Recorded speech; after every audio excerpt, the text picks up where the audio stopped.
Hey YouTube, today's video is a tutorial on how to train your dog to stack bowls. Now I do have another video on this where I give the dog 2 bowls and I reward the dog every time one bowl gets moved closer to the other bowl. That way works very well too, but if your dog's a little bit confused by that, then I find this method of training it much easier for the dog to understand. So I hope you enjoy it. Yes! Yes, stack 'em! Okay, you're going to need a few things to train this. The first thing is a large flat tray, and then I've got here a smaller tray. Just use what you can find around the house, Tupperware, things like that, quite good for training this. Then of course I've got the bowls. I've got metal bowls. If your dog is very frightened by the noise of the bowls clanging together, then you can go for plastic bowls. Here I've got a plastic lid off of a jar.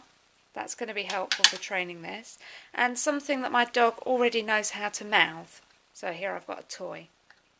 To start off, put the largest tray in front of you and the thing that your dog already knows how to mouth, and reward every time that your dog moves the item closer to the tray. You can see here that I'm simply not rewarding when the item goes further away from the tray, and I'm rewarding when it gets closer. If your dog doesn't know how to pick something up, then check out the link, because that's a tutorial on how to train your dog to do that. If the dog manages to put the item onto the tray, then you should reward with a jackpot. That means 3 or 4 treats, but still just click the once.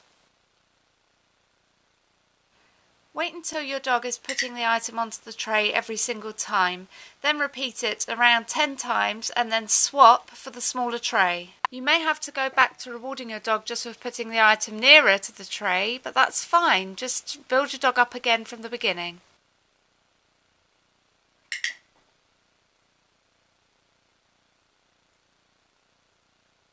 Here you can see that I'm building the height of the tray up. That's because it can be confusing for the dog to go straight from reaching down to the floor to up higher to put it into a bowl. You can build up the height gradually by placing things under the tray to make it easier for your dog.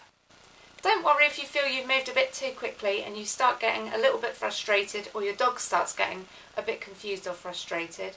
You can always move back a step and let your dog build up confidence doing the part that it knows how to do before you move on.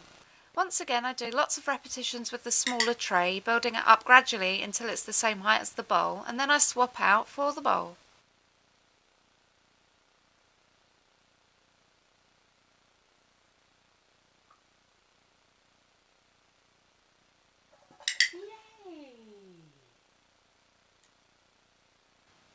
Then I swap the item for the lid. The lid is more of a bowl-like item and gets the dog used to manoeuvring with a bigger object.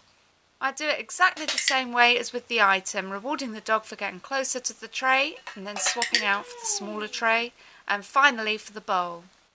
The final step is to swap for the metal bowl. This may take your dog a little bit of confidence building to pick it up, but just start from the beginning and work up gradually, just the same way as you would with any item that your dog wasn't sure how to mouth. Again, start with the big tray and then work your way down. Once you get to the bowls, be sure to reward every time that the bowls touch each other, because as much as anything, you're rewarding for the noise of the bowls clanging together. That's to encourage your dog to be placing the bowls together. Well, this video was a lot of fun to make. I hope you enjoyed it, and leave me a comment and tell me what you think of it. Happy training!